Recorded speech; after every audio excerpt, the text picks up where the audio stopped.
Bismillaahi Raxmaani Raxiim. Assalaamu calaykum waraxmatullaahi tacaala wabarakaatuhu. Findoob nabraha ugu badan ee wejiga ka soo baxo.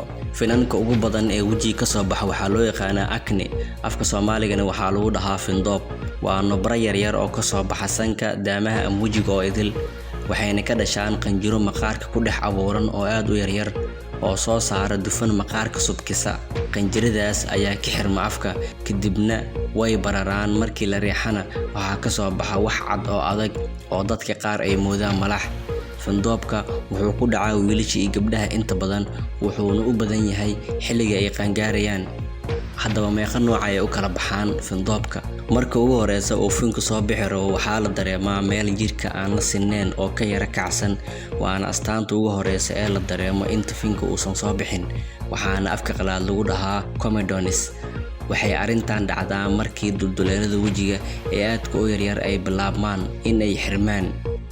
Waxaana jira waxyaabo badan oo xiri kara, kuwaasoo hoos aan ku faahfaahin doono, waxaana loo yaqaanaa comedogenic. Sidaa darteed, waxyaabaha la isku qurxiyo oo aad wejiga u isticmaali rabtid waa inay noqdaan non-comedogenic, taasoo macnaheedu ah dulduleelada wejiga aan xirnayn.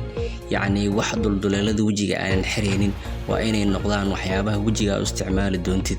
Shirkadaha qaarkood way ku soo qoraan waxyaabaha ay sameeyaan oo maqaarka loo adeegsado. Waxaa ku xiga oo dadka qaar isku arkaan fin afka hore ka furan, waxaana loo arkaa sidii dhibco madow oo kale oo wejiga ku firdhisan, waxaana loo yaqaanaa blackheads.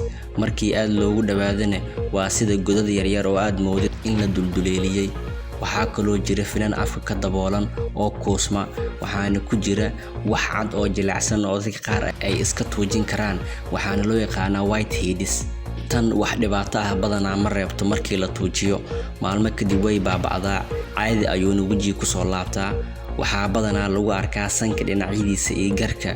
Mararka qaar meelihii dufanka ku xirmay ayaa caabuq yeesho, waxaana lagu fahmi karaa in xanuun la dareemo markii la taabto. Haddii la tuujiyana wuu ka sii daraa oo barar iyo xanuun ayuu keenaa. Finankuna si dhaqso ah ayay ku faafaan, wayna gaduudataa meeshii la tuujiyay, waxayna reebtaa haar ama madow wejiga ku hara. Waana muhiim in aadan tuujin fin xanuun leh oo jirkaaga ka soo baxa. Tani waa qalad ay dadka badanaa ku dhacaan. Finka markuu sidaa noqdo waxaa loo yaqaanaa papules ama pimples, lamana taabto. Haddii aad tuujisid finkii hore, wuxuu isku beddelaa wax loo yaqaano pustules oo ah fin malax gashtay.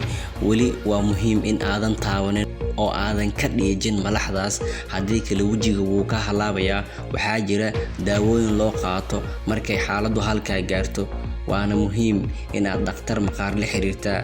Laakiin inta ka horeysa siyaabo dabiici ah ayaa loola tacaalaa, sida aad ku arki doonto qeybaha hoose. Haddii finka ay wax ka soo bixi waayaan oo uu sii bararo, wuxuu isku beddelaa xaalad loo yaqaano nodules. Qofku wuxuu wejigiisa yeelanayaa kuus tiro badan, waana qasab inaad dhakhtar la xiriirtid.